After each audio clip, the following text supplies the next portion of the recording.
Okay, so what is currently in there again? Aquaponic water. This is aquaponic water now.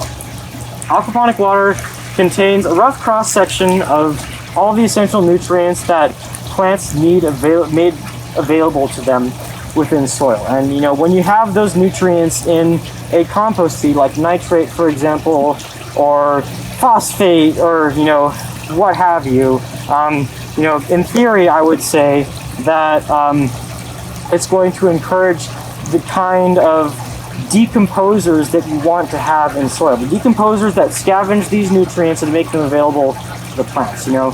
That's why aquaponic water, I believe, is a good base for compost feed preparations. And we'll be adding a couple other things in right now to encourage the types of biology that we want to have in this brew. Because this biology is going to be applied to our soil to revitalize the soil food web that is the ecosystem that makes all of the nutrients in the soil available to the plants and supports plant growth. So we want to have the right biology. What we're going to be doing today is we are going to be preparing a brew that is pretty balanced, because you have two types of organisms that are predominantly your plant supporting organisms in soil that the plants interact with, and that is the fungi and the bacteria. And these are decomposers. We're encouraging the decomposers here. The fungi and bacteria that break down the dead plant material and other dead organic materials. As opposed to the mutualists, which are like your mycorrhiza, your rhizobia, that kind of stuff. So we want to get a good cross-section of our community of decomposing bacteria and fungi, and we want the ratio of them to be right, because the ratio of the bacteria to the fungi is going to promote the growth of certain kinds of plants. And you know, generally, your weedy species like very bacterial soil, and your trees like very fungal soil, and your vegetables and your perennials are in between that, you know. So if you have something like a 1-to-1, that's what you want for most of your annual vegetables. So what I have here is some SP90 humic acid, and this is a fungal food. This is actually produced from coal. I learned that recently, believe it or not, so I might find another humic acid to use, but I happen to have a lot of this stuff, and a little bit goes a long way, so we're going to have to taste. So I'm going to put 4, and this stuff, don't get it on you, because it spreads. You can see how much it sticks. It's very hydrophilic, which means it's attracted to moisture. And it'll, just a little bit will stain. If you get like a tiny speck of it on your hand, it'll stain it brown.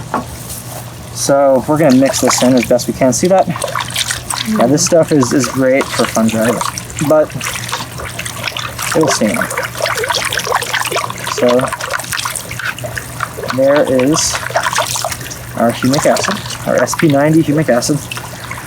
I've been using this stuff for 3 years in aquaponics, and also more recently I've decided to try it in compost feeds, because a compost feed expert I listened to on a podcast recommended it. And also this stuff. This stuff is, I have used this before. This is fish and seaweed fertilizer. I have used one with molasses. Now molasses contains a lot of sugar, so it's a bacterial food. I'm not sure if this one contains molasses. It says derived from fish protein hydrolysate, which is good for fungi, phosphoric acid used as a stabilizer, and seaweed and potassium hydroxide used as an aquatic plant extract. So because this may contain some phosphoric acid, what I want to do is test the pH of the brew before we add the nitrate, because we want it to be close to neutral. Because the other stuff that I use at home, the fish and seaweed fertilizer I use at home, it does contain molasses. And it's put in there because, you know, when you apply an organic fertilizer to the soil, it is not immediately available to plants. The decomposing bacteria and fungi that you have in your soil need to break it down first before it's available to the plants. So that's why some liquid organic fertilizers contain molasses or sugars or whatever, because it's a food that promotes the growth of these bacteria and fungi. So you have a greater population of them to mineralize the nutrients, which means make them available. So break them down into a simpler form, or render them into a form that is available. So we'll put that in there, mix it up a bit, and those are the ingredients for our tea, except for the last one, which is the most important. So there are already some beneficial bacteria in the aquaponic system. So we got those bacteria. Now we want to add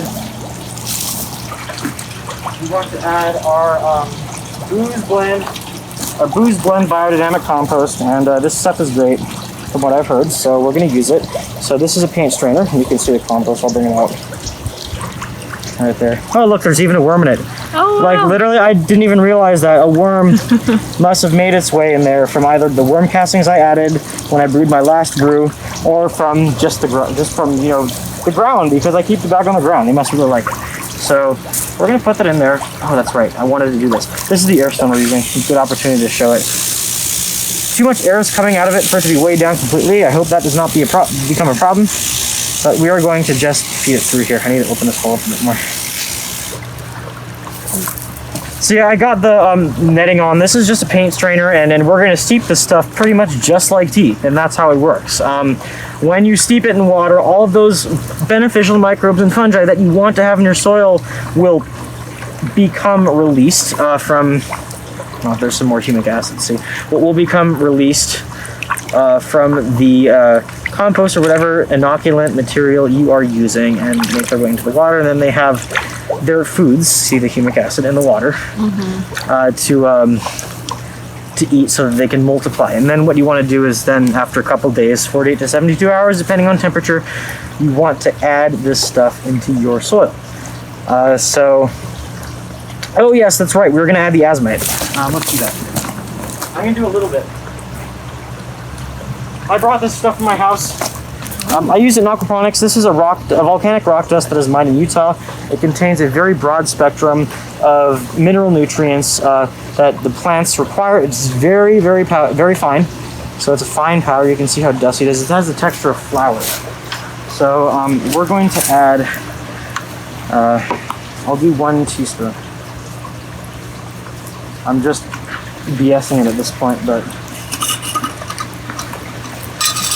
1 teaspoon should be adequate. This is what it looks like. It's kind of a pinkish color. And it's like very... Because it will settle to the bottom, it won't dissolve. What is that good for? It contains like all the... Pretty much most of the nutrients plants require in a mineral form. That may not be present in all the other stuff we just added. And it's like, it encourages, it helps encourage plant growth because it has all those trace minerals in there that a lot of fertilizers you buy don't really contain enough of. And so that's to get those trace minerals in there that all your plants and all your biology in the soil needs to really thrive.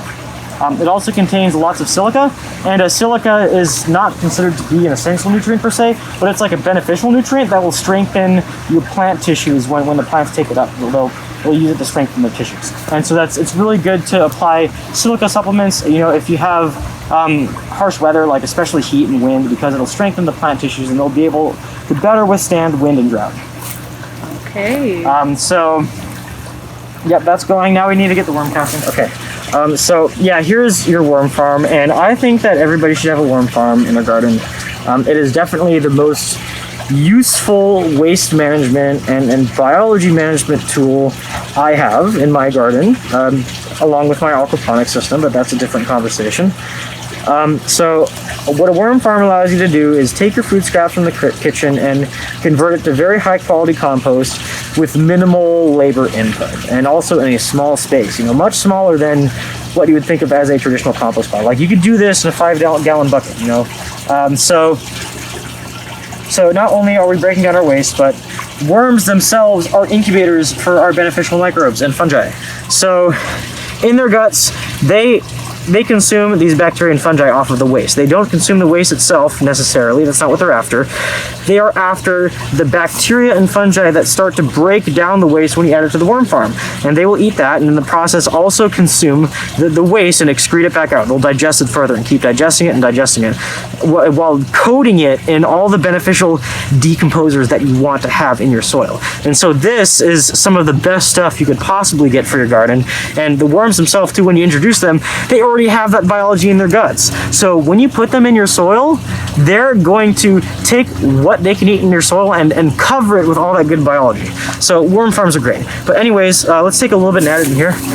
Some people say you should have 4 cups total of material in a compost tea brew. And I'm like, okay, what does it matter? It's like the same biology. I don't think it matters. You could probably have a little sprinkling and it'll probably still work. if you give it enough time. But yeah, so that's the last ingredient of the brew. Now we're gonna let this, gonna let it bubble for 48 to 72 hours, depending on the temperature. Probably closer to 72, but we'll check it on Thursday. Today's Tuesday. Then we'll see how it is. So after that, what we're going to do is we're going to apply it as a soil drench. Now, you can also use this stuff to make seed treatments so that the biology that you want is coating your seeds as they germinate. But you can also apply it as a soil drench, and this biology will get to work. And again, what a warmer compost tea is doing is it is introducing the decomposers, the bacteria and fungi, and all the other eggs of like small insects and arthropods that are in the warm compost. They're introducing those decomposers, that part of the soil food web, to your soil.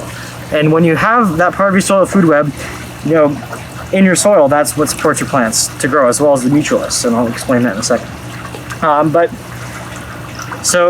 We want to add worm teas to add biology back to the soil, and then this biology is what supports the growth of our plants and allows us to have a very healthy garden. So this is an inoculant. This is a way of taking a culture of these beneficial organisms and growing them out and putting them into a form that can be applied very easily to your garden. And it allows you to take all the good biology in your compost and your worm castings and just grow it out. And so you can stretch it and make lots of use of it. And then it's like a liquid form of that. Once we apply that onto the soil, all those organisms begin getting to work. You want to apply these semi-regularly, and it's not a fertilizer. It's an inoculant. Even though we put small amounts of fertilizers in there, that's not nearly enough fertilizer to otherwise feed your plants. So it's just to feed the microbes and the fungi. So we'll put that in the soil, and that'll greatly improve our soil biology, and then in turn, hopefully, the health and productivity of the plants.